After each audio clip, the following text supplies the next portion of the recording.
प्यारे दोस्तों, आज का जो कहानी है बहुत ही खूबसूरत है। मैं दावे के साथ कह सकता हूं कि इससे अच्छी और खूबसूरत कहानी आपने कभी नहीं सुनी होगी। मुल्क यमन का बादशाह ने अपनी चांद जैसी खूबसूरत शहजादी बेटी की शादी एक गरीब लकड़हारे के साथ क्यों करा दी? आखिर शहजादी ने ऐसा कौन सा गुनाह किया था जिसको उसे इतनी बड़ी सजा मिली?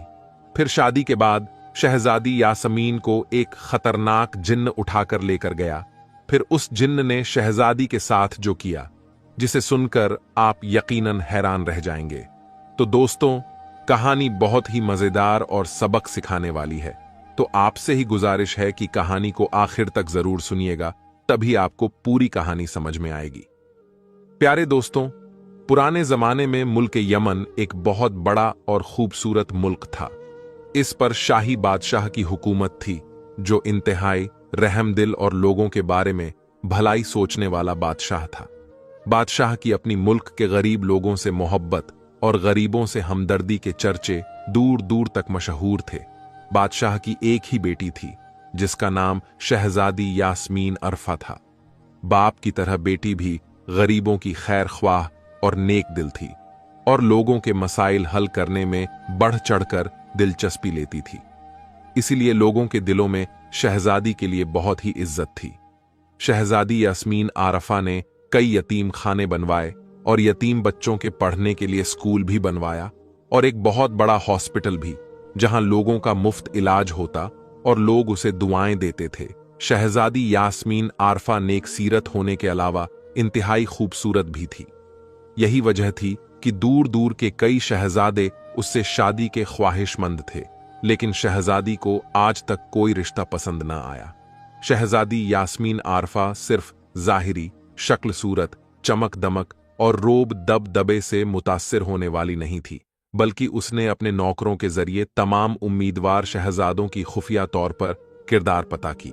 मगर इनमें से अक्सर शहजादे शराब नोशी और अय्याश थे, और जो शहजादे शराब नोशी से दूर थे वह इस कदर पत्थर दिल और बेरहम थे कि इनके मुल्क के गरीब लोग इनका नाम लेते हुए भी थरथराते थे।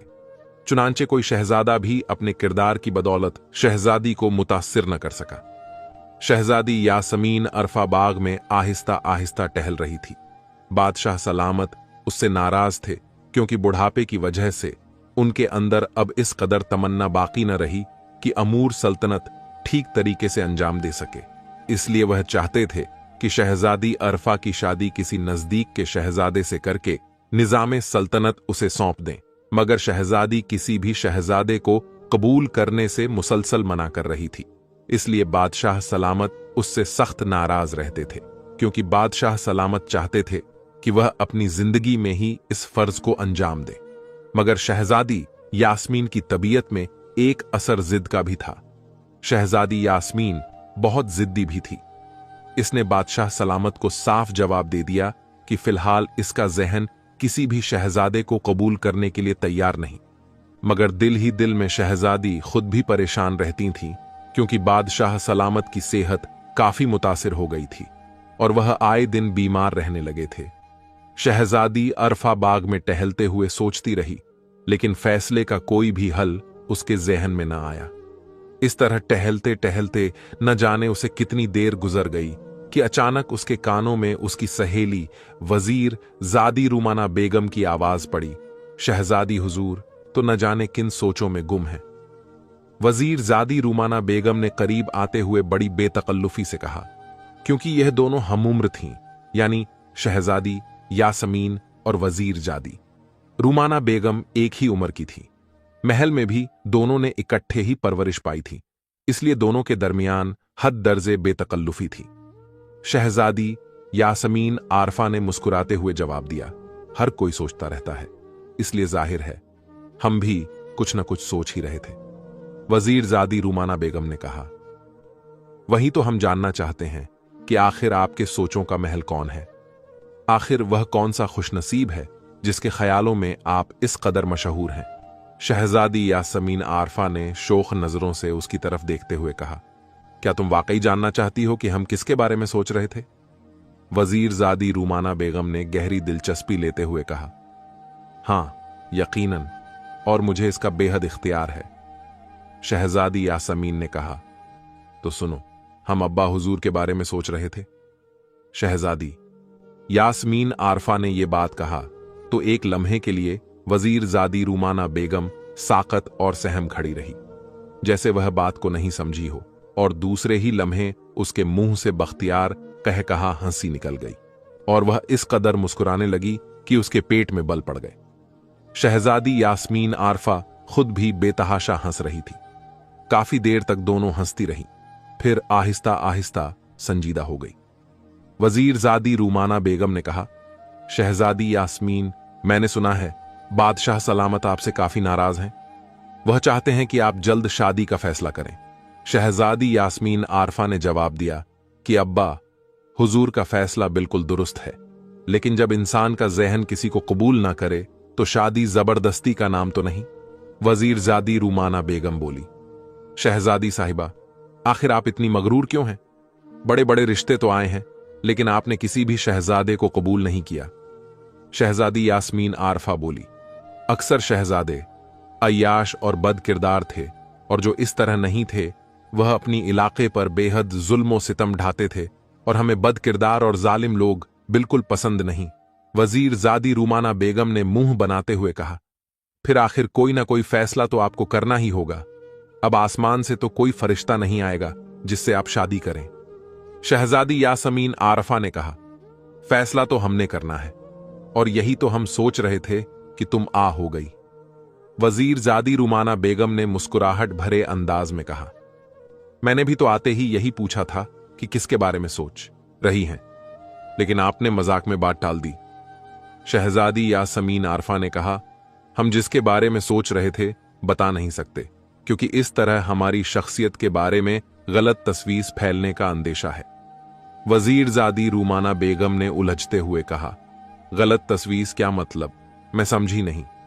शहजादी यास्मीन आरफा ने कहा, मतलब यह कि हम जिसके बारे में सोच रहे हैं उसका ताल्लुक किसी शाही घराने से नहीं है, बल्कि वह एक मामूली गरीब घराने का बेटा है। रूमाना बेगम ने कहा, शहजादी साहिबा, पहेलियां मत बुझाएं, मुझे आपकी बातों से कुछ समझ नहीं आ रही है। शहजादी यास्मीन आरफा ने वजीर जादी रूमाना बेगम की तरफ सवालिया नजरों से देखते हुए कहा, तुम्हें पता है कि पिछले दिनों अब्बा हुजूर के शाही चिड़ियाघर का जंगला मुहाफिज की गलती की वजह से खुल गया था, और इसमें से 4 बब्बर शेर निकलकर आबादी में घुस गए थे, और उन्होंने रियासत के कई अफराद को चीर फाड़ कर रख दिया था। वजीर जादी रूमाना बेगम ने आगे खुद ही सारी तफसील बताते हुए कहा, अरे हां, और मुझे यह भी पता है कि बड़े बड़े जंगजू सिपाही उन्हें जिंदा पकड़ने या मारने में नाकाम रहे, और इस तरह मुल्क में कई रोज तक बहुत खौफ फैला रहा। आखिरकार एक लकड़हारे सलमान ने अकेले उन्हें मार डाला, और बादशाह सलामत ने लकड़हारे सलमान को दरबार में बुलाकर खुसूसी इनाम भी दिया था। शहजादी यास्मीन ने कहा, तो सुनो, यही सलमान हमें पसंद आया है। वजीर जादी रूमाना बेगम ने चौंकते हुए कहा, शहजादी साहिबा, मुझे आपसे यह तवक्को नहीं थी कि आप इस कदर अहमकाना फैसला करेंगी। आपको अपने वकार और शाही खानदान के मेयार का ख्याल रखना चाहिए। आपको पता है कि बादशाह सलामत को यह बात मालूम होगी तो उन्हें कितना दुख पहुंचेगा। वजीर जादी रूमाना ने बुरी तरह नाराज होते हुए कहा, और इसके साथ ही वह उठकर जाने लगी। शहजादी यास्मीन ने उसे रोकने की कोशिश की। शहजादी इसके पीछे लपकते हुए कहा, अरे अरे, हम तो यूं ही मजाक कर रहे थे, तुमने वाकई सच समझ लिया। लेकिन वह वाकई नाराज हो गई थी, इसीलिए शहजादी के रोकने के बावजूद वह तेजी से चली गई। सलमान बेहद खूबसूरत और बहुत सी सलाहियतों का मालिक नौजवान था, लेकिन उसकी बदकिस्मती यह थी कि वह एक मामूली लकड़हारे के घर में पैदा हुआ।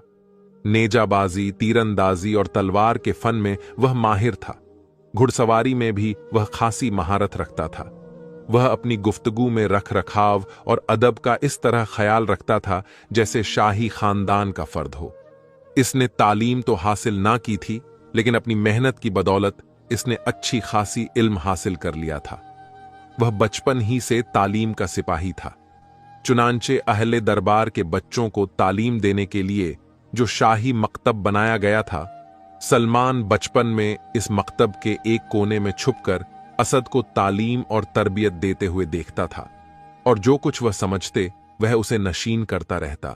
और आखिर एक रोज एक मुअल्लिम को इस पर रहम आ गया और उसने इसका शौक देखते हुए उसे शाही दरबारियों के बच्चों के साथ इल्म हासिल करने की इजाजत दे दी।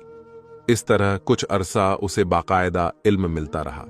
बाद में जब शाही दरबारियों के बच्चों ने अपने उस्तादों से इस बात का एतराज किया तो उसे मकतब छोड़ना पड़ा। ताहम इस मुख्तसर अरसे में वह शाही अदब, रखरखाव और गुफ्तगू का सलीका सीख गया था। सलमान पर कुछ दिनों से अजीब सा बेचैनी तारी था। वह खुद भी यह ना समझ सका कि यह कैसा बेचैनी है। इसी तरह रोज बरोज उसकी तबीयत में बेचैनी बढ़ती चली गई और सलमान जो पहले खुश रहता था अब अफसोस रहने लगा। इसके दोस्त भी सूरत हाल से खासे फिक्रमंद थे। सलमान फितरतन खुशमिजाज आदमी था, लेकिन अब वह हर वक्त मुंह मोड़े उदास बैठा रहता। सलमान ने बोझल दिल के साथ संदली लकड़ियों के गट्ठे को सर पर रखा और शहरी आबादी की तरफ चल पड़ा।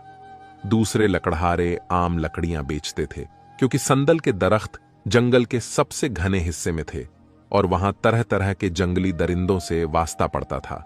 इसलिए दूसरे लकड़हारों की तो वहां जाते हुए जान निकलती थी, जबकि सलमान बचपन ही से इंतहाई दिलेर और निडर था और खतरों से खेलना उसकी जिंदगी का हिस्सा था। और वैसे भी वह शिकार का शौकीन था, इसलिए वह जंगल के सबसे घने हिस्से में चला जाता और वहां से संदल की लकड़ियां काट कर लाता। अगर कभी किसी दरिंदे से उसका पाला पड़ जाता तो या तो दरिंदा इसकी तलवार की भेंट चढ़ जाता या उसे दुम दबाकर भागना पड़ता। सलमान चूंकि संदल की लकड़ियां बेचता था, इसलिए इसके खरीदार उमराव, रईस और शाही दरबार से ताल्लुक रखने वाले अफराद थे। सलमान का बाप बचपन ही में फौत हो गया था। वह अपनी बूढ़ी मां के साथ रहता था। वह दोनों देहाती आबादी में रहते थे। संदल की लकड़ियों से चूंकि खासी आमदनी हो जाती थी, इसलिए इसने देहाती आबादी में छोटा सा पुख्ता मकान भी बनवा लिया था, जबकि इसके दोस्त सब लकड़हारे झोंपड़ों में रहते थे। सलमान शहरी आबादी में पहुंचकर शाही महल की तरफ चल पड़ा। शाही महल के करीब पहुंचकर इसने संदल की लकड़ियों का गट्ठा एक तरफ रखा और आराम करने के लिए बैठ गया। फिर देखते ही इसकी आंखें महल के छत खाने की तरह उठ गईं, जहां शहजादी यासमीन आरफा खड़ी साफ नजर आ रही थी। शहजादी यासमीन इसकी तरफ देख रही थी। सलमान ने शहजादी यास्मीन को देखा और गहरी सांस ली। शहजादी की निगाहें इसके दिल में उतर गईं। शहजादी ने भी इसकी तरफ आखिरी नजर देखते हुए गहरी सांस ली और वापस चली गई। सलमान ने पहली मर्तबा शहजादी यास्मीन आरफा को उस वक्त देखा था जब वह 4 बागी शेरों को खत्म करने के सिलसिले में बादशाह से इनाम हासिल कर रहा था और शाही महल में इसके लिए रियासत का इंतजाम भी था। वहां से शहजादी यास्मीन आरफा ने उसे बुला लिया और उससे खुद इस मुकाबले का अहवाल सुना था। शहजादी इसकी तर्ज गुफ्तगू से बेहद मुतासिर हुई थी और सलमान को महसूस हुआ था कि शहजादी अपने दिल में इसके लिए नर्म गोशा रखती है, क्योंकि सलमान के महल के सामने गुजरने का वक्त मखसूस था। इसलिए शहजादी भी उसी वक्त बाला खाने पर आकर खड़ी हो जाती। इस तरह अब रोजाना इनका आमना सामना होने लगा। सलमान ने ठंडी सांस लेकर लकड़ियों का गुट्टा उठाया और चल पड़ा ताकि उसे फरोख्त करके खाने पीने का सामान खरीदा जा सके। अगले रोज सलमान हस्बे मामूल जंगल के सबसे घने हिस्से में आ पहुंचा। इसने तीर कमान उतारकर एक तरफ रखा और कुल्हाड़ी उठाकर एक दरख्त की तरफ बढ़ा। जैसे ही इसने दरख्त के तने पर पहला वार किया, दरख्त से एक खौफनाक चीख निकली और इस जगह से खून बहना शुरू हो गया जहां कुल्हाड़े का फल लगा था। सलमान हैरान रह गया। दरख्त से चीख का बरामद होना और तने से खून निकलना, यह सब उसके लिए अजीब था। वह इस तरह हैरान परेशान खड़ा था कि अचानक इस तरफ से आवाज बुलंद हुई, नेक दिल सलमान, क्या तुम इस कैद से मुझे निजात दिला सकते हो? दरख्त से कराहती हुई आवाज निकली, क्या तुम दरख्त बोल रहे हो? दरख्त तो नहीं बोला करते। सलमान अभी हैरत में था। मैं दरख्त नहीं हूं, मैं एक जिन्न हूं, अलादीन जिन्न। मुझे शाही जिन्नात ने सजा के तौर पर दरख्त बना दिया है। तुम अगर चाहो तो मुझे इससे निजात दिला सकते हो। मैं तुम्हारे इस एहसान का बदला कभी ना कभी उतार दूंगा। दरख्त से आवाज आई, अच्छा तो तुम जिंदा हो, लेकिन मैं तुम्हें कैसे निजात दिला सकता हूं? सलमान के लहजे में अभी तक हैरत थी। तुम यहां से शुमाली की तरफ चले जाओ। जंगल पार करने के बाद रात आएंगे। खड्ड रात में हमारी बस्ती है। दरबान जिद पकड़कर तुम्हें शाही जिन्नात के सामने पेश करेंगे। शाह जिन्नात का बेटा मुर्तजम आजकल शदीद बीमार है और जिन्नात के शाही तबीब ने उसे भी जवाब दे दिया है। लेकिन मेरा दादा एक बहुत बड़ा नजूमी है। इसने मुझे बताया था, अगर यहां की शहजादी यास्मीन अरफा के ताज में लगा हुआ हीरा किसी मशरूम में घोलकर मुर्तजम को पिलाया जाए तो वह ठीक हो जाएगा। यह हीरा किसी बहुत बड़े बुजुर्ग ने बादशाह को दिया था और इसकी शर्त यह है कि शहजादी रजामंदी से यह हीरा इस्तेमाल करने की इजाजत दे। अगर इसे चुराकर या जबरदस्ती हासिल करके घोलकर पिलाया जाए तो इसका कोई असर नहीं होगा। तुम शाही जिन्नात से कहना कि तुम उसके बेटे का इलाज करना चाहते हो। जब वह इजाजत दे दे तो तुम बादशाह या शहजादी को तमाम सूरतें हाल बता देना। वह दोनों निहायत ही रहमदिल हैं और मुझे यकीन है कि वह तुम्हें यह हीरा ले जाने की इजाजत दे देंगे। जब मुर्तजम ठीक हो जाएगा तो शाही जिन्नात तुमसे इनाम मांगने को कहेगा। तुम उनसे कहना कि अलादीन जिन्न को जो दरख्त की कैद की सजा दी गई है वह खत्म कर दी जाए। शाही जिन्नात मेरी सजा खत्म कर देगा। फिर तुम जाकर यह हीरा वापस अपने बादशाह को दे देना। यह सब दरख्त से मुर्तजम की आवाज आई। सलमान ने उलझते हुए लहजे में पूछा, मैं तुम्हारी मदद करने के लिए तैयार हूं, लेकिन मुमकिन है कि बादशाह सलामत यह हीरा मुझे ना दें, क्योंकि मैं एक लकड़हारा हूं और अपनी बेटी के ताज से हीरा निकालना वह अपने लिए बेइज्जती समझेंगे। जब तुम उन्हें सूरत हाल बताओगे कि तुम किसी मुसीबत ज़्यादा की मदद कर रहे हो तो मुझे यकीन है कि वह तुम्हें इनकार नहीं करेंगे। बहरहाल तुम कोशिश तो करके देखो, आगे मेरा मुकद्दर जो होगा देखा जाएगा। दरख्त से एक बार फिर आवाज आई और कुछ सोचते हुए सलमान ने फैसला कुन अंदाज में सिर हिलाया और तीर कमान और कुल्हाड़ा अपने कंधे पर लटकाए हुए वह रात की तरफ चल पड़ा।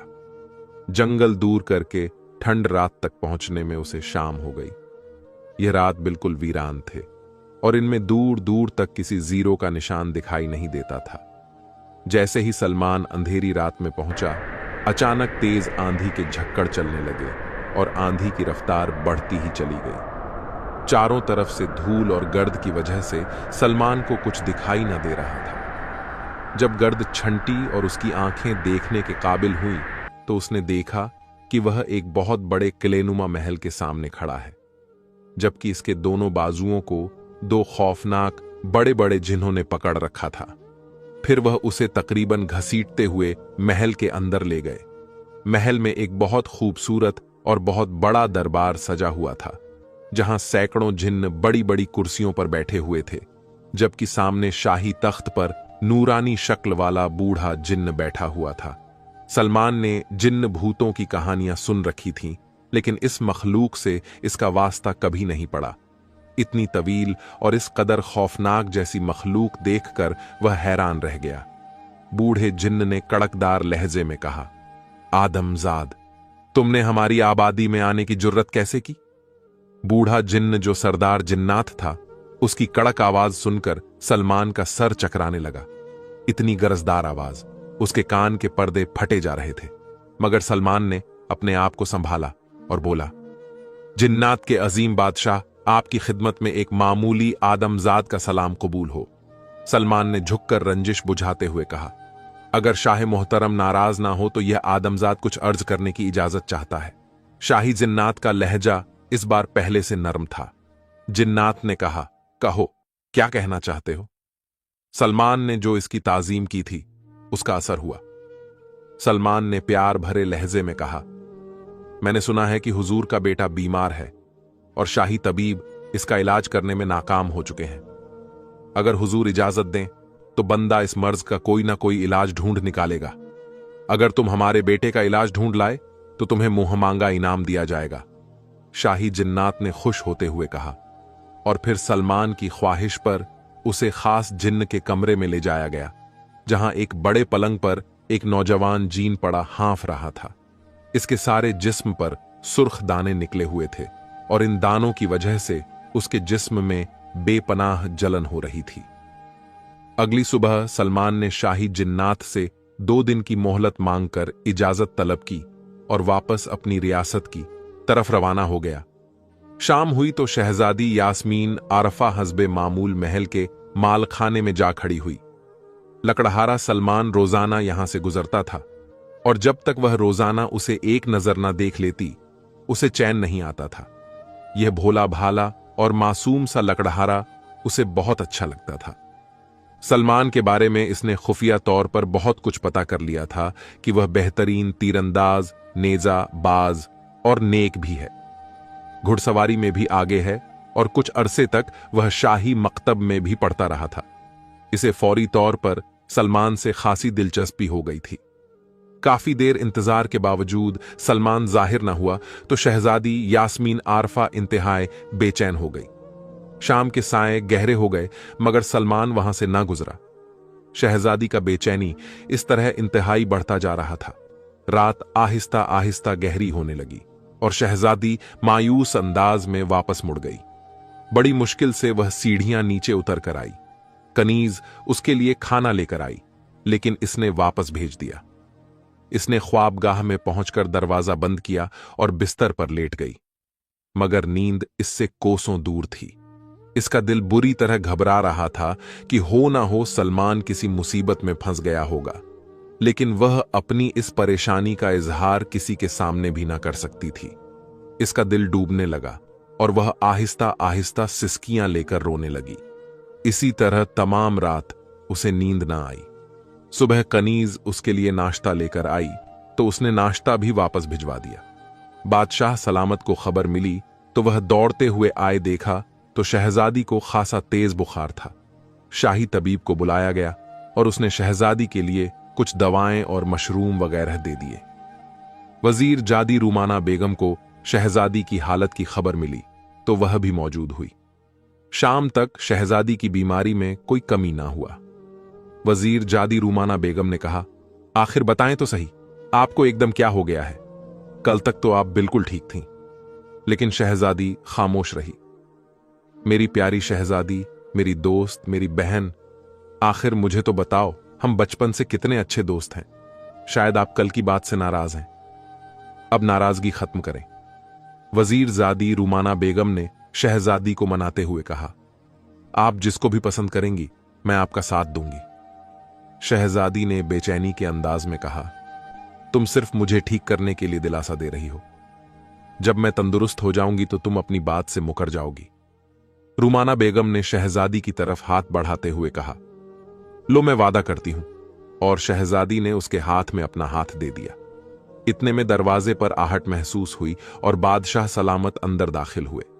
बादशाह सलामत ने बड़ी नरमी से पूछा, शहजादी बेटी, अब तबीयत कैसी है? शहजादी यास्मीन ने कहा, अब्बा हुजूर, पहले से कुछ ज्यादा ठीक महसूस कर रही हूं। बेटी, अभी अभी हमारे सामने एक अजीब मसला पेश हुआ है और हम इस सिलसिले में आपसे मशवरा करने आए हैं। शहजादी ने चौंकते हुए पूछा, जी हुजूर, क्या मसला है?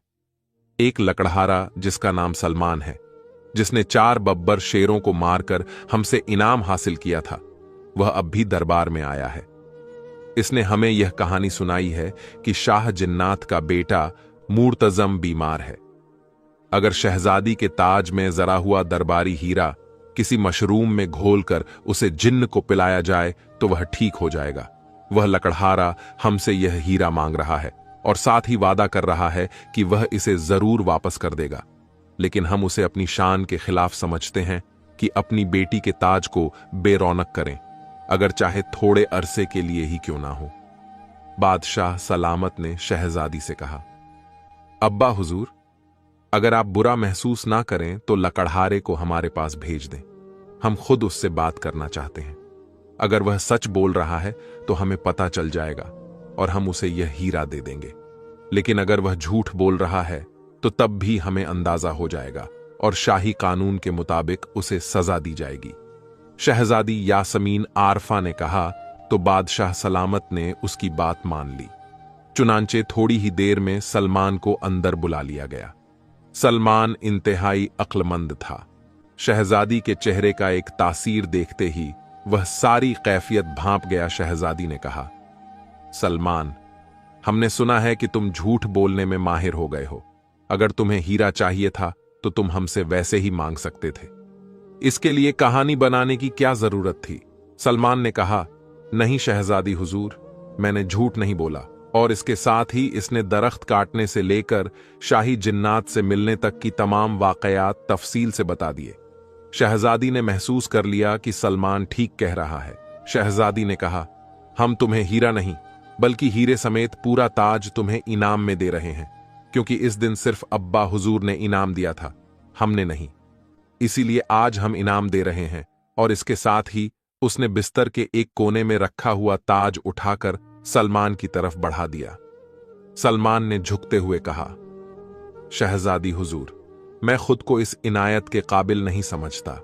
मेरे ख्याल में मेरी इतनी हैसियत नहीं। शहजादी ने कहा, हमने सुना है कि आप तलवार के बहुत माहिर हैं और हम अब्बा हुजूर से कहकर आपको अपना तारीख मुकर्रर करना चाहते हैं। इस लिहाज से आपकी अहमियत शाही ताली की है। यह ताज रख लीजिए, यह हमारी तरफ से पेश की मुआवजा है। और उसके बेपनाह इसरार पर सलमान ने काफी इजहार मशक्कत के बाद यह ताज ले लिया। इसके बाद वह शहजादी से इजाजत लेकर रुखसत हुआ।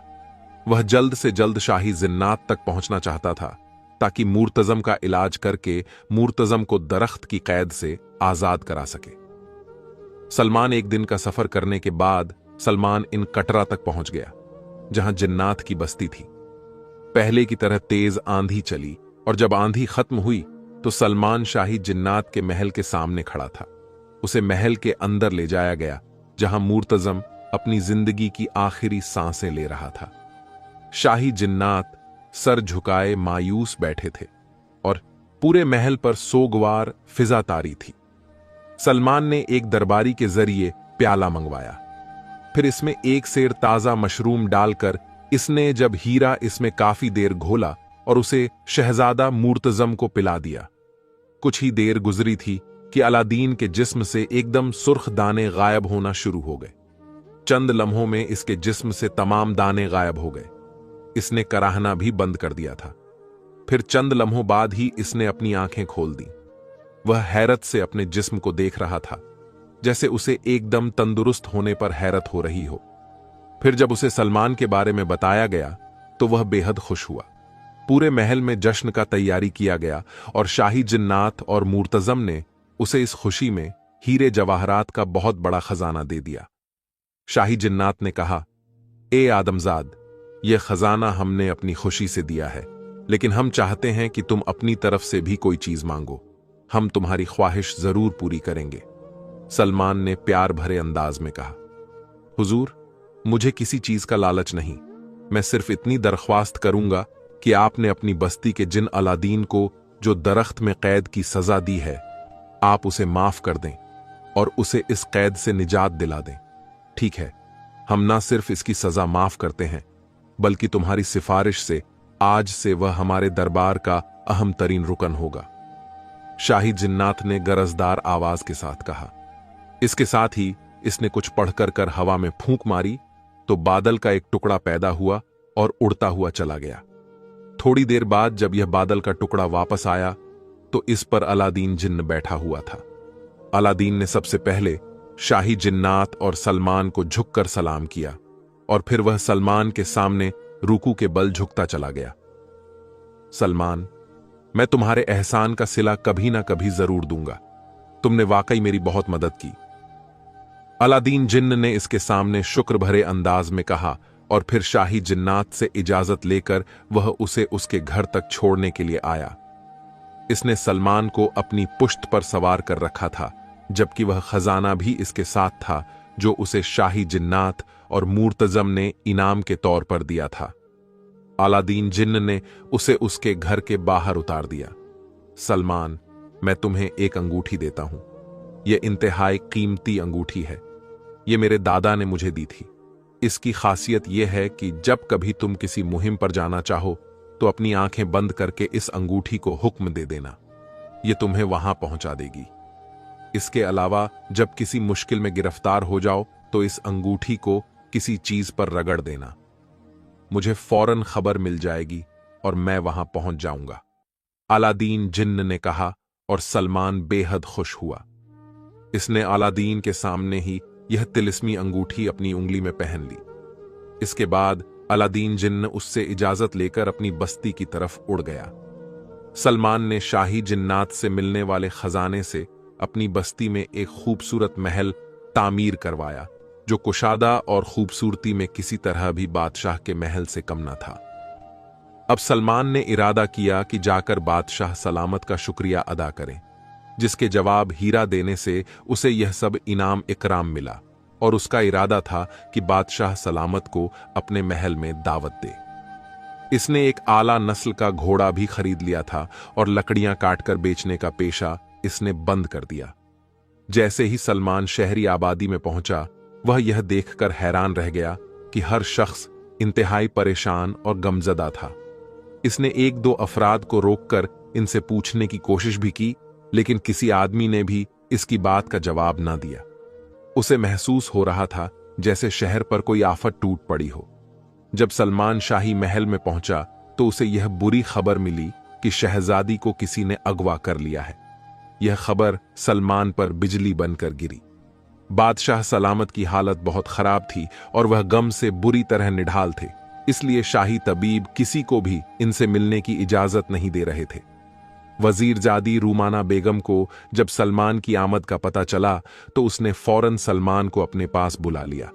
सलमान ने बेचैन लहजे में पूछा, वजीरजादी, आखिर यह क्या हुआ? शहजादी को कैसे अगवा किया गया? रूमाना बेगम ने कहा, हम बहुत सी सहेलियां बाग में खेल रही थीं कि अचानक एक बहुत बड़ा जिन्न वहां नमूदार हुआ। इसके सर पर लंबे लंबे बाल थे। पांव और हाथों में इसने बड़े बड़े सोने के कड़े पहने हुए थे, जबकि कानों में इसने सोने के बाले पहन रखे थे। हमारी तो उसे देखते ही चीख निकल गई। इसने गोता लगाकर शहजादी को पकड़ा और मगरिब की तरफ उड़ गया। शहजादी बेचारी दहशत के मारे चीखती रही, लेकिन इस पर कोई असर न हुआ। हम रोते हुई बादशाह सलामत के पास आई और उस वक्त से बादशाह सलामत को कशी के दौरे पड़ रहे हैं। वजीरजादी रूमाना बेगम ने सारी तफसील बताई। सलमान ने इंतहाई परेशान लहजे में कहा, यह तो बहुत बुरा हुआ। आप बादशाह सलामत को तसल्ली दें। मैं इस मुहिम पर आज ही रवाना होता हूं। इंशाअल्लाह शहजादी साहिबा को आजाद कराकर ही वापस आऊंगा। सलमान ने रूमाना बेगम को तसल्ली देते हुए कहा और वहां से इजाजत लेकर महल से बाहर आ गया। उसी शाम बादशाह ने ऐलान कर दिया कि जो शख्स भी शहजादी यास्मीन अरफा को आजाद कराकर लाएगा, शहजादी की शादी उसी के साथ कर दी जाएगी। सलमान ने घोड़े का रुख जंगल के शुमाली हिस्से की तरफ कर लिया, जहां एक इंतहाई नेक बुजुर्ग रहते थे। सलमान को यकीन था कि वह इस मुश्किल में कोई ना कोई हल जरूर बताएंगे। इसने घोड़े को एड़ लगाई और घोड़ा इंतहाई तेज रफ्तार से फासला तय करने लगा। शहजादे की कैद में आए हुए शहजादी यास्मीन को दूसरा रोज था और रो रो कर वह बुरी तरह हलकान हो गई थी। शहजादे ने उसे 1 महीने तक सोचने की मोहलत दी थी। इसके बाद उसने कहा था कि वह एक मखसूस जादू के जरिए जादू जिन्न से इजाजत लेकर उससे जबरदस्ती शादी कर लेगा। मक्कार शहजादा किसी कम के घर से चला गया था और शहजादी इसकी कैद से निकलने का कोई ना कोई हल सोच रही थी। महल में उसे घूमने फिरने की मुकम्मल आजादी थी। हत्ता के महल से बाहर जाने पर भी इस पर कोई पाबंदी नहीं थी। वह कई बार महल से बाहर गई। यह महल एक वादी में गया था, जिसके चारों तरफ बिल्कुल ही पहाड़ खड़े थे, और वह कोई परिंदा तो थी नहीं कि उड़कर दूसरी तरफ चली जाती। इसलिए उसे आजादी से वह कोई फायदा हासिल ना कर सकती थी, क्योंकि चारों तरफ बुलंद पहाड़ों ने किसी किले की ऊंची दीवारों की तरह उसे मशहूर कर रखा था। शहजादी यास्मीन ने एक बार फिर महल में चक्कर लगाना शुरू कर दिया। महल का एक कमरा बंद था और शहजादी सोच रही थी कि इस कमरे में कोई ना कोई राज जरूर है, लेकिन क्या राज था वह यह जान ना सकी। महल के सहन के ऐन दरमियान में एक छोटा सा मुजस्सम था, जिसका सर ऊपर आसमान की तरफ था और जिसमें की आंखों में से हर वक्त सुर्ख शिवाएं निकलती रहती थीं। शाहजादी का कहना था कि जब इस वादी कज़्ज़ाक में किसी खतरे की आमद होगी तो यह शिवाएं तेज हो जाएंगी। इस तरह उसे खतरे की पेशी की खबर मिल जाएगी। लेकिन शहजादी यास्मीन आरफा ने इन सब में एक बात बड़ी अजीब सी महसूस की थी कि यह अपने अंदर अच्छी सलाहियत रखती थी, और जब ऊपर उड़ने वाला कोई परिंदा इन हवाओं की जद में आता था तो वह फौरन झलकर राख हो जाता था। वो एक छोटा सा था और उसे आसानी से उठाया भी जा सकता था। इसके सर में भी घूमने की सलाहियत थी, यानी सर के कप से पकड़कर उसे जिस तरफ भी घुमाया जाता यह आसानी से घूम सकता था। कई बार तो शहजादी ने सोचा कि मौका पाकर इस मजमे की सुर को शहजादे के जिस्म पर डाल दे, शायद इससे इसकी मौत वाकया हो जाए। लेकिन फिर उसे अपना यह इरादा तर्क करना पड़ा कि जब जिस्म था ही शगल धोखा तो यह उसे क्यों नुकसान पहुंचा सकता था। इन्हीं सोचों में गुम शहजादी महल से बाहर निकल आई। यह वादी कज़्ज़ाक खूबसूरत वादी थी। इसमें हर तरफ तालाब, झरने और खूबसूरत आबाशार थीं। चारों तरफ हरे भरे दरख्त थे, लेकिन शहजादी को इनसे कोई दिलचस्पी ना थी। वह इंतहाई परेशानी के आलम में एक तालाब के किनारे पर जाकर बैठ गई। अचानक तालाब से मेंढकों की टर्राने की आवाज आई, लेकिन महसूस तो यूं हो रहा था जैसे वह इंसानी आवाज में बोल रही हो। क्योंकि तुम्हें मालूम है कि शाहजादों ने कलाम को क्यों कैद कर रखा है? एक मेंढक ने टकराते हुए कहा।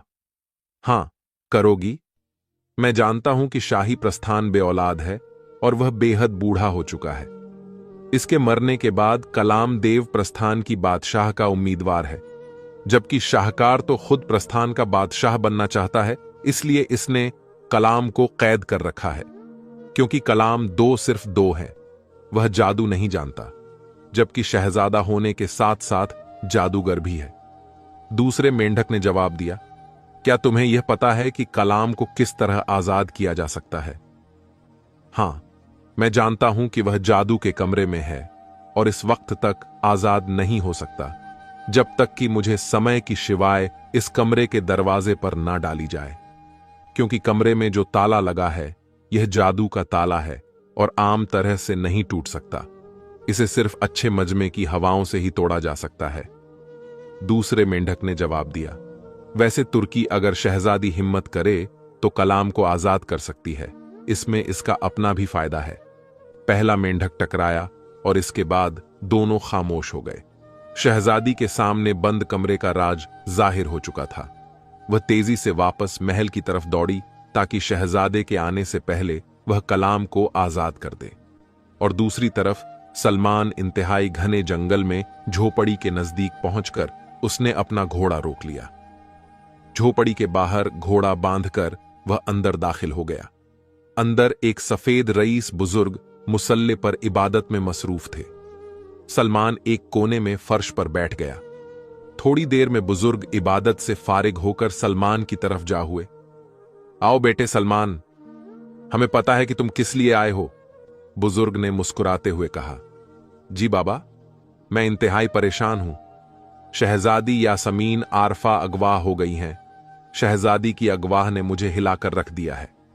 आप मुझे बताएं कि किस जिन्न ने उसे अगवा किया है और वह कहां रहता है। मैं उसका हर तरह से खात्मा कर सकता हूं, सलमान ने बेताबी से कहा। सलमान बेटे, शहजादी यास्मीन आरफा को शहजादे ने अगवा किया है। ये दोनों होने के साथ साथ बहुत बड़ा जादूगर भी है, इसलिए इसका खात्मा आसान नहीं।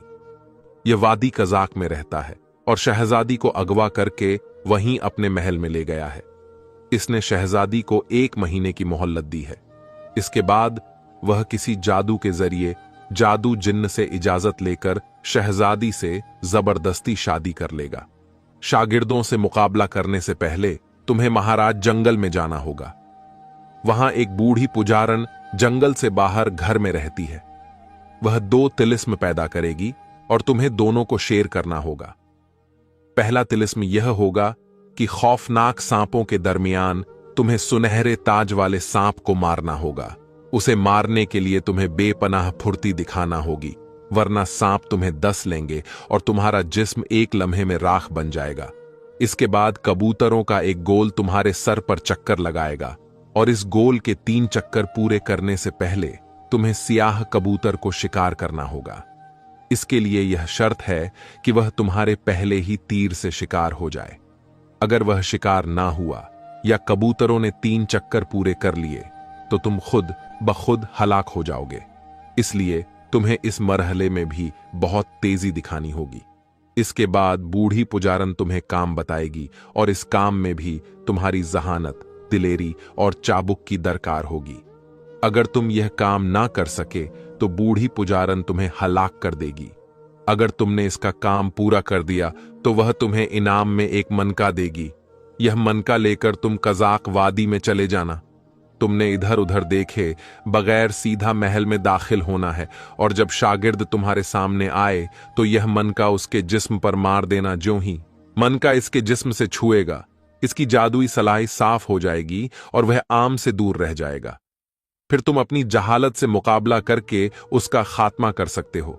यह जो तुम्हारी तवज्जो हटाने के लिए मुख्तलिफ हरबे इस्तेमाल करेगा, लेकिन तुमने वादी में दाखिल होकर सीधा महल में जाना है। अगर तुमने इधर उधर देखा तो शागिर्द तुम पर वार करने में कामयाब हो जाएगा। इसलिए तुम्हें बेहद मुस्तैद रहने की जरूरत होगी। बुजुर्ग बाबा ने तमाम तफसील बताते हुए कहा, इस मुहिम में काफी मुश्किलात तो हैं, लेकिन अल्लाह ताला कारसाज है। इंशाअल्लाह मैं कामयाब लौटूंगा, सलमान ने पुर लहजे में कहा, और बुजुर्ग बाबा से दुआएं लेकर वह झोपड़ी से बाहर आ गया। घोड़े को खोलकर इसने चरने के लिए छोड़ दिया था ताकि वापसी पर आकर उसे लेता जाए। फिर उसने आंखें बंद करके अलादीन की दी हुई अंगूठी को हुक्म दिया कि उसे महाराज जंगल के बाहर बूढ़ी पुजारन की कयाम तक पहुंचा दे। पैरों के नीचे जमीन महसूस होते ही सलमान ने आंखें खोल दी। वह एक घर के बाहर खड़ा था, जबकि कुछ फासले पर उसे घना जंगल नजर आ रहा था। अचानक सलमान को सांप की तेज पुकार सुनाई दी। इसने चौंक कर नीचे देखा। दूसरे ही लम्हे इसका रंग जर्द पड़ गया। जमीन से उबल उबल कर सांप बाहर निकल रहे थे और उन्होंने सलमान को चारों तरफ से घेर लिया। इनसे थोड़े फासले पर उसे सुनहरे ताज वाला सांप भी नजर आ रहा था। यह एक खूबसूरत सांप था जिसके सर पर छोटा सा सोने का ताज था। सांपों की पुकार तेज हो गई। सलमान ने जल्दी से तलवार निकाल ली।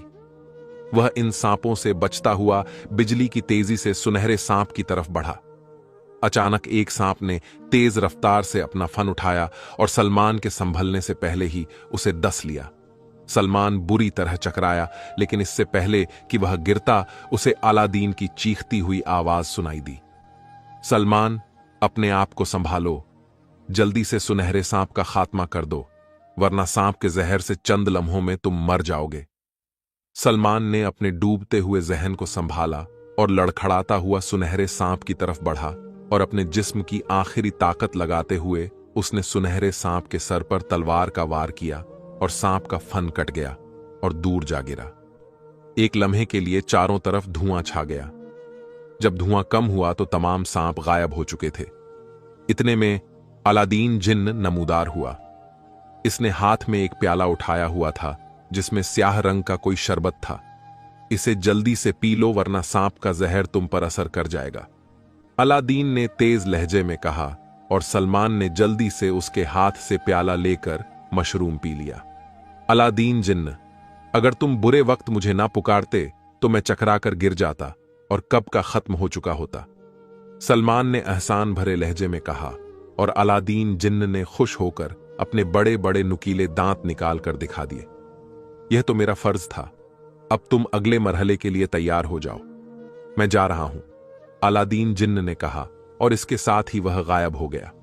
इतने में सलमान को ऊपर परिंदों के परों की फड़फड़ाहट महसूस हुई। उसने देखा तो ऊपर कबूतरों का एक दल उड़ रहा था जिसमें स्याह कबूतर भी शामिल था। सलमान ने फौरन कमान सीधी की और तीर का रुख कबूतरों की तरफ कर दिया। इतने में गौर ने एक चक्कर काट लिया था। अब वह दूसरा चक्कर काटने लगा था। कबूतरों की रफ्तार इंतहाई तेज थी और उड़ते हुए गोल में से स्याह रंग के कबूतर को निशाना बनाना इंतहाई मुश्किल था। इतने में गोल दूसरा चक्कर काटकर वापस आने लगा। सलमान जानता था कि जूही कबूतरों ने तीसरा चक्कर पूरा किया, इसीलिए खुद ब खुद मौत वाकया हो जाएगी। लिहाजा उसे जो कुछ भी करना था इन्हीं चंद लम्हों में करना था। उसने उड़ते हुए गौर की बुलंदी और उनकी रफ्तार का अंदाजा किया और उसी अंदाजे की बिनाह पर उसने खुदा का नाम लेकर तीर छोड़ दिया। वह मारा। सलमान खुशी से चीख पड़ा क्योंकि तीर सीधा कबूतर के सीने में गश्त हो गया था और वह फड़फड़ाता हुआ नीचे आ गिरा। एक बार फिर चारों तरफ अंधेरा छा गया। जब अंधेरा छंटा तो इसके सामने इंतहाई बूढ़ी लागर और कुबड़ी बुढ़िया खड़ी थीं। इसके बालों की सफेद लटें जमीन को छू रही थीं। लकड़हारे, तुम फौरन सामने वाले जंगल में जाकर नीले हाथी की सूंड काट कर ले आओ। इसकी सूंड जड़ से कटी होनी चाहिए। अगर तुम सूंड लाने में नाकाम रहे तो मैं तुम्हें कत्ल कर दूंगी। बूढ़ी पुजारी ने चीखते हुए कहा और इसके साथ ही वह गायब हो गई। सलमान ने तलवार और तीर कमान संभाली और जंगल की तरफ रवाना हो गया। दूसरी तरफ शहजादी यासमीन आरफा तेजी से महल में दाखिल हुई। इसने सहन में रखे हुए आज मुझे समय के चक्कर में आकर उसे उठाया। क्योंकि मुझे समय छोटा सा था इसलिए उसे उठाने में शहजादी को कोई दिक्कत पेश न आई। शहजादी मुझे समय को उठाए तेजी से बंद कमरे की तरफ चल पड़ी। शहजादी ने मजमे की आंखों से निकलने वाली हवाओं का रुख दरवाजे की तरफ कर दिया। एक धमाका हुआ और दरवाजा गायब हो गया। इतने में कमरे से एक स्याह रंग का झिन्न दंदनाता हुआ बाहर निकला और शहजादी के सामने झुक गया। शहजादी, आरफा में कालम दो। आपसे वादा करता हूं कि आपका यह एहसान कभी ना कभी जरूर उतारूंगा। कालम दो ने दौड़ती हुई आवाज में कहा और इसके साथ ही उसने बाजू फैलाए और बाहर की तरफ उड़ने लगा। लेकिन ऐन उसी लम्हे शाहकार दो बिजली की तेजी से कहीं से नमूदार हुआ और कालम दो से टकरा गया। इनके टकराने से यूं महसूस हुआ जैसे दो पहाड़ आपस में टकराए हों। फिर इनके दरमियान फिजा में खौफनाक जंग छिड़ गई। वह उड़ते हुए आते और एक दूसरे से बुरी तरह टकरा जाते। दोनों अपने खौफनाक सींगे मारकर एक दूसरे का जिस्म छलनी कर रहे थे। फिर इसी तरह वह फिजा में लड़ते हुए नजरों से ओझल हो गए। लेकिन शहजादी इंतहाई खौफजदा हो गई थी कि जब भी शाहकार दो वापस आएगा वह उसे बदतरीन इंतकाम लेगा। वह दिल ही दिल में खुदा से अपने बचाव की दुआएं मांगने लगी। उसे और कुछ तो समझ ना आया। वह महल से निकलकर इस तालाब की तरफ बढ़ गई जहां इसने दो मेंढकों की गुफ्तगू सुनी थी। जैसे ही शहजादी तालाब के नजदीक पहुंची वहीं मेंढक फिर टर्राने लगे। इनकी आवाज अब इंसानी थी। शहजादी तालाब के किनारे बैठकर गौर से इनकी बातें सुनने लगी। रॉकी, तुम जानते हो कि शाहकार दो और कलाम दो की लड़ाई का क्या अंजाम होगा? एक मेंढक हराया। हां करो कि यह दोनों एक दूसरे को बुरी तरह जख्मी कर देंगे और इसी तरह फिजा में लड़ते लड़ते कजाकिस्तान की सरहद के करीब पहुंच जाएंगे और वहां से शाहकार दो को वापस पलटना पड़ेगा। क्योंकि कजाकिस्तान की सरहद के करीब कलाम का दोस्त कबीला रहता है। दूसरे मेंढक ने जवाब दिया कि अगर शहजादी इस तालाब में नहा ले तो शाहकार दो के खिताब से बच जाएगी, क्योंकि यह इसके लिए मुकद्दस तालाब है, वरना वह शहजादी से बहुत बड़ा इंतकाम लेगा। पहले मेंढक ने डराते हुए कहा, हां करो कि शहजादी को फौरन इस तालाब में नहा लेना चाहिए। वैसे भी सलमान लकड़हारा शहजादी की मदद को निकल खड़ा हुआ है, इसलिए शहजादी के निजात के दिन करीब हैं। दूसरे मेंढक ने डरते हुए जवाब दिया और फिर दोनों खामोश हो गए। इनकी बातें सुनकर शहजादी के दिल को कदर इत्मीनान हासिल हुआ। वह फौरन कपड़ों समेत तालाब में कूद गई। तालाब का पानी खासा ठंडा था, इसलिए शहजादी को बेहद राहत महसूस हुई। कुछ देर बाद शहजादी नहा धोकर अभी तालाब से बाहर निकली ही थी कि फिजा गालियों की खौफनाक ढाड़ से गूंज उठी। वह चीखता चिल्लाता और दहाड़ता हुआ जमीन पर उतर रहा था। इसके पूरे जिस्म से खून रिस रहा था। अगर तुम मुकद्दस तालाब में नहाई ना होती तो मैं अभी तुम्हारा हश्र कर देता। तुम खुशकिस्मत हो कि मेरे हिसाब से बच गई हो, शहजादे ने गिड़गिड़ाते हुए कहा और तालाब में कूद गया। जब वह बाहर निकला तो उसके जिस्म से सारे जख्म गायब हो चुके थे और वह पूरी तरह तंदुरुस्त हो चुका था। शहजादी यासमीन आरफा तालाब के पानी की इस पुरअसर तासीर से हैरान रह गई। अगर मैं 1 माह का वादा ना कर चुका होता तो मैं देखता कि तुम कैसे मुझसे शादी नहीं करती, शहजादों ने चिंघाड़ते हुए कहा। इसकी आंखों से अभी तक गुस्से की वजह से शोले निकल रहे थे। शहजादी ने इसकी बातों का कोई जवाब ना दिया। मैंने तुम्हें घूमने फिरने की जो आजादी दे रखी थी वह आज से खत्म। तुम 1 माह तक महल के कमरे में कैद रहोगी, मक्कार शहजादे ने गुस्से लहजे में कहा। इसके साथ ही उसने हाथ झटका तो शहजादी हवा में उड़ते हुए महल के कमरे में जा गिरी और इसके साथ ही कमरे का दरवाजा बंद हो गया। शहजादी दोनों हाथों से चेहरा छुपाकर जोरदार रोने लगी। उधर दूसरी तरफ महाराज जंगल में पहुंचकर सलमान रुक गया। उसने हाथ में तलवार थामी हुई थी और वह चाक चौबंद था। उसे नीले हाथी की आमद का इंतजार था ताकि उसकी सूंड काट सके। इतने में दरख्तों के पीछे से जोरदार चिंगाड़ की आवाज सुनाई दी और सलमान तनकर खड़ा हो गया। दरख्तों के टूटने की कड़कड़ाहट सुनाई दी और उसे दूर से एक नीले रंग का हाथी दंदनाता हुआ साफ नजर आने लगा। वह इतना बड़ा था और इस कदर तेज रफ्तार से दौड़ रहा था कि सलमान का जिस्म एक लम्हे में पसीने में डूब गया। मरता क्या न करता, उसे हाथी का मुकाबला तो करना ही था, वरना अगर वह भाग जाता तो बूढ़ी पुजारन तो उसे वैसे ही हलाक कर डालती। चुनांचे वह तलवार उठा अपने औसान संभालने की कोशिश करने लगा। हाथी चिंघाड़ता और दंदनाता हुआ उसकी तरफ बढ़ा। एक लम्हे के लिए उसकी तलवार वाला हाथ कांप गया और अगले ही लम्हे उसे यूं लगा जैसे हाथी उसे कुचलता हुआ निकल जाएगा। लेकिन ऐन उसी लम्हे जब उसे हाथी की टक्कर लगी, किसी गैबी ताकत ने एक लम्हे के लिए उसे ऊपर उठा लिया था और जब इसका होश संभाला तो वह ऊपर दरख्त के एक बड़े से तने पर बैठा था और इसके साथ अलादीन जिन्न बैठा उसे उसी नजरों से घूर रहा था। तुम में इतनी अक्ल तो होनी चाहिए कि तुम सामने खड़े होकर किसी हाथी का मुकाबला नहीं कर सकोगे। तुम्हें चाहिए था कि किसी दरख्त पर बैठकर नीले हाथी के गुजरने का इंतजार करते और दरख्त के ऊपर बैठकर इसकी सूंड पर वार करते। अगर मैं तुम्हें ऊपर ना उठाता तो अब तक तुम्हारे जिस्म के कई टुकड़े हो चुके होते। अलादीन जिन्न ने जोशीले लहजे में कहा, अगर वह मुझे दरख्त पर बैठा हुआ महसूस करता तो दरख्त को जड़ से उखाड़ सकता था, फिर मेरा क्या बनता। सलमान ने मुस्कुराते हुए कहा, यह अंगूठी जो मैंने तुम्हें दी है तुम्हें हवा में भी उड़ा कर सकती है।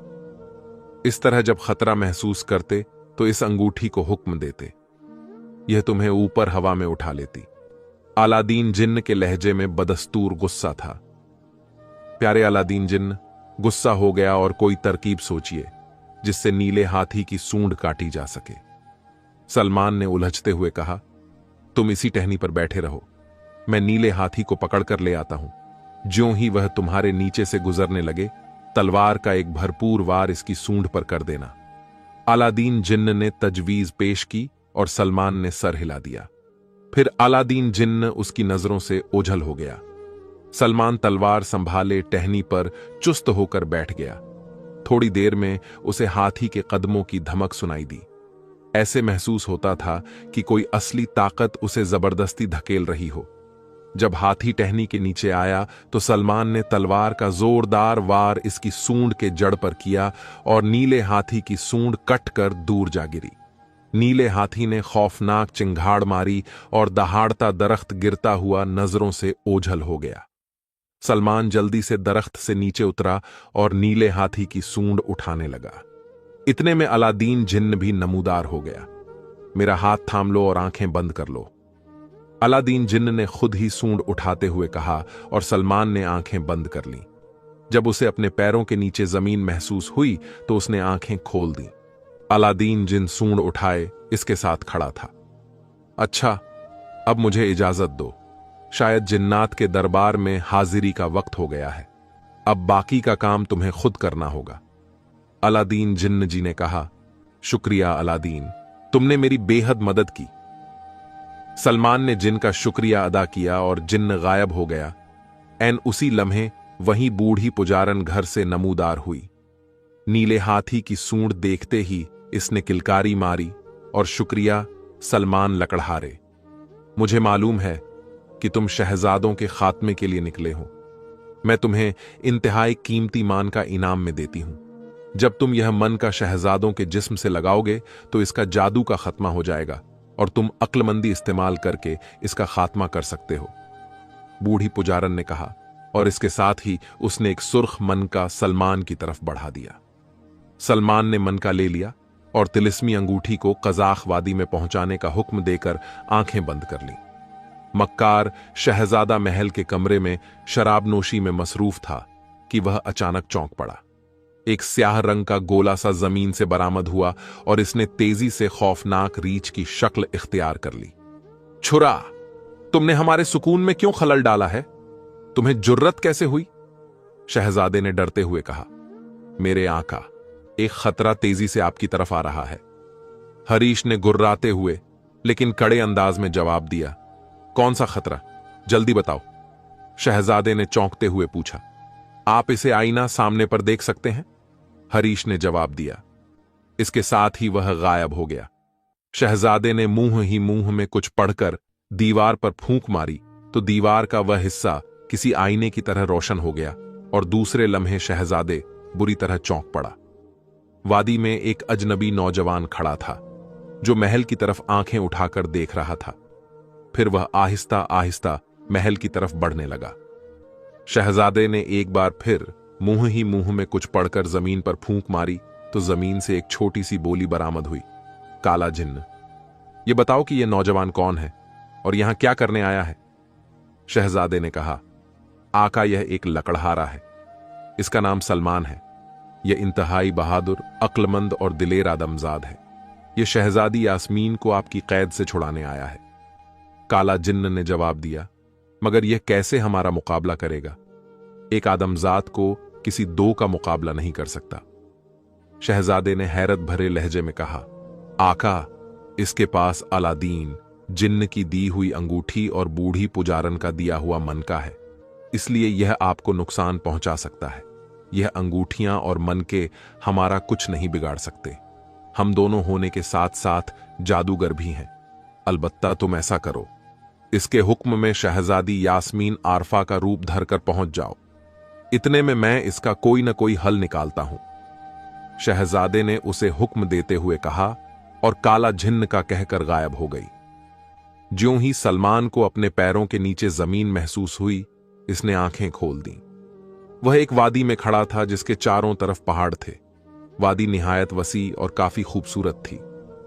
दूर फासले पर एक बहुत बड़ा महल नजर आ रहा था। सलमान काफी देर तक तो आंखें फाड़कर उस वादी को देखता रहा। फिर आहिस्ता आहिस्ता वह महल की तरफ बढ़ने लगा। अचानक उसे अपने पीछे कुछ खटका महसूस हुआ। इसने पीछे देखने का इरादा किया, लेकिन फौरन ही उसे बुजुर्ग बाबा की नसीहत याद आ गई, जिन्होंने उसे समझाया था कि वह इधर उधर ना देखे बल्कि सीधा महल की तरफ बढ़ता जाए। इसीलिए इसने सर को झटका और आगे की तरफ बढ़ने लगा। अचानक उसे अपने कद से शहजादी यास्मीन आरफा की लतीफ और मीठी आवाज सुनाई दी। सलमान, इधर मेरी तरफ आओ। आवाज में इस कदर कशिश थी कि ना चाहते हुए भी सलमान की निगाहें पीछे मुड़ गईं, जहां शहजादी यास्मीन आरफा पहाड़ियों से नीचे उतर रही थी। लेकिन यूं लग रहा था गोया वह हवा में तैरते हुए नीचे उतर रही हो और सलमान सब कुछ भूलकर उसे देखने में मग्न हो गया। ऐन उसी लम्हे जोरदार चटाक की आवाज आई और दूसरे ही लम्हे सलमान एक पिंजरे में कैद था। शहजादी यास्मीन किलकारी मारते हुए गायब हो गई और सलमान समझ गया कि उसे बाकायदा मंसूबे के तहत फंसाया गया है। अब इसके सामने पिंजरे की रस्सी थामे शहजादा खड़ा था, इंतहाई खौफनाक और बदसूरत, जिसके चेहरे पर लंबी लंबी बदनुमा मूंछें थीं। सर पर लंबे लंबे बालों की छोटी थी, 2 नुकीले दांत बाहर निकले हुए थे। कानों में सोने के बाल थे, जबकि हाथों और पैरों में सोने के खड़े थे। वह पांव से नंगा था, जबकि इसका पूरा जिस्म इंतहाई सुर्ख रंग का था, जैसे इसके जिस्म पर बाकायदा रोगन किया गया हो। यह आदमजात बौना तो देखो, मक्खी से भी ज्यादा हकीर साबित हुआ है। शहजादे ने कहकहा लगाते हुए कहा और पिंजरे को घसीटने लगा। सलमान के जहन में फौरन ही एक तरकीब आई। फिर ज्यों ही पिंजरा शहजादे के करीब हुआ, सलमान ने लिबास की जेब से मनका निकाला और पिंजरे से हाथ निकालकर इस मनके को शाकाल के जिस्म से पूरी कुव्वत से रगड़ दिया। शाहजादे को जोरदार झटका लगा और वह उछलकर दूर जा गिरा। उसके साथ ही पिंजरा गायब हो गया। अब वह जमीन पर आजाद खड़ा था। इसने इंतहाई फुर्ती से लिबास के अंदर छुपी हुई तलवार निकाल ली। ओह यार, आदमजाद बौने, तुमने मेरा जादू खत्म कर दिया, लेकिन तुम मुझसे बचकर जाओगे कहां? शहजादे ने चीखते हुए कहा, और इसके साथ ही वह सलमान पर झपट पड़ा, लेकिन सलमान गोता लगाकर एक तरफ निकल गया। शाकाल एक बार फिर झपटा और सलमान ने फिर से तलवार का वार कर दिया, जिससे शहजादे का एक हाथ कटकर दूर जा गिरा। इसने चिंगाड़ मारी और जुनूनी अंदाज में सलमान पर झपटा। इस मर्तबा सलमान को गोता लगाने का मौका ही न मिला। शहजाद जो ऐन उसके सर पर पहुंच गया था। सलमान जल्दी से नीचे बैठ गया। शहजाद तेजी से इस पर झुका। ऐन उसी लम्हे सलमान ने तेजी से तलवार सीधी सर से ऊपर खड़ी कर ली और तलवार तेजी से शहजादों के पेट में घुसती चली गई। इसने खौफनाक चिंगाड़ मारी और इसके पेट से खून फव्वारे की तरह उबलने लगा। मक्कार शहजादा, जो गुस्से से पागल हो चुका था, वह पूरी शिद्दत से मुंह के बल गिर गया और तलवार, जो अभी तक इसके पेट में घुसी हुई थी, गिरने की वजह से इसके जिस्म को चीरते हुए पूंछ की तरफ से बाहर निकल आई। शहजादे के मुंह से इतनी खौफनाक चिंगाड़ निकली कि इससे पूरी वादी लरज उठी। फिर सलमान ने उसे उठने का मौका ही न दिया और बड़े बड़े पत्थर उठाकर उसने शहजादे के सर पर मारना शुरू कर दिए। चंद लम्हों में शहजाद का सर फट गया, यहां तक कि शहजादे साकित हो गया और उसकी रोती हुई आवाज आसमान में गूंजी। मैं जादूगर जो शाकाल था, सलमान ने चालाकी से मेरा खात्मा कर दिया। इसके साथ ही एक बार फिर धमाका हुआ और शहजादे का महल गायब हो गया। जब धूल छटी तो शहजादी यास्मीन आरफा वादी में खड़ी हैरत से पल के झपक रही थी। सलमान को देखते ही वह बेतहाशा दौड़ती हुई उसके पास आ गई और जब सलमान ने उसे सारे वाकये की तफसील बताई तो वह बेहद खुश हुई। फिर सलमान ने शहजादी का हाथ थामकर उसे आंखें बंद करने को कहा और हाथ में पहनी हुई अंगूठी को हुक्म दिया कि उन्हें शाही महल में पहुंचा दिया जाए। चंद ही लम्हों बाद वह शाही महल के दरबार में मौजूद थे। पैरों तले जमीन महसूस होते ही दोनों ने आंखें खोल दीं। जब बादशाह सलामत को उनकी आमद की खबर मिली तो वह दौड़ता हुआ आया और सलमान को गले लगा लिया। पूरे मुल्क में सलमान की बहादुरी और अक्लमंदी के चर्चे होने लगे। अब बादशाह को अपने ऐलान के मुताबिक वादा पूरा करना था। चुनांचे शहजादी यास्मीन आरफा और सलमान की शादी कर दी गई। शहजादी यास्मीन आरफा और सलमान खुश थे, बेहद खुश। बादशाह सलामत चूंकि बूढ़े हो चुके थे, इसलिए उन्होंने ताजो तख्त सलमान के हवाले कर दिया। लेकिन इस मुल्क का एक अजीबो गरीब कानून था कि अगर कभी शाही खानदान से बाहर का कोई मर्द हुकूमत संभाले तो वह इस वक्त तक ताज नहीं पहन सकता था, जब तक कि शाही खानदान के किसी औरत से शादी ना कर ले और उनके यहां औलाद पैदा ना हो। और जब शाही खानदान की औरत से इसकी औलाद पैदा होगी तो वह शाही खानदान का बाकायदा फर्द तसव्वुर किया जाएगा और शाही ताज भी पहन सकेगा। चुनांचे सलमान अब हुकूमत तो कर रहा था, लेकिन अभी वह शाही ताज नहीं पहन सकता था, इसलिए वह मुल्क में बेताज शहजादा मशहूर हो गया। फिर 1 साल बाद अल्लाह ताला ने उन्हें एक खूबसूरत और चांद सा बेटा अता किया। चुनांचे अब शहजादा सलमान की बाकायदा ताज पोशी की गई, क्योंकि वह शाही खानदान का फर्द बन गया था। लेकिन वजीर जादी रूमाना बेगम पर अब भी उसे छेड़ने के लिए बेताज शहजादा ही कहती थी, और इसी तरह खुशी खुशी सब महल में रहने लगे। दोस्तों, अगर कहानी जरा से भी अच्छी लगी हो तो एक लाइक जरूर कर दीजिएगा, क्योंकि लाइक करने से हमें बहुत खुशी मिलती है। आपके एक लाइक से हमें यह लगता है कि हमारी मेहनत आपको पसंद आई है। और हां दोस्तों, इस वीडियो को और भी लोगों तक शेयर कर दीजिएगा, क्योंकि इस वीडियो को और भी लोग देखेंगे तो सबको ये कहानी सुनने के लिए मिलेगा। और हां, आप हमारी वीडियोस को कहां से देखते हैं, हमें कमेंट में अपना शहर और अपना नाम लिखकर जरूर बताइएगा, ताकि हमें भी पता चले कि हमारे वीडियो कौन कहां से देख रहा है। और हां दोस्तों, हमने 4 वीडियो मोबाइल की स्क्रीन पर लगाया है, जो बहुत ही अच्छी वीडियो है।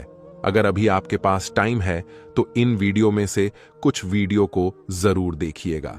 आप सभी के प्यार भरे कमेंट्स का बेहद शुक्रिया। मिलते हैं एक और अगली कहानी में। तब तक के लिए अपने और अपनों का ख्याल रखिएगा। अल्लाह हाफिज।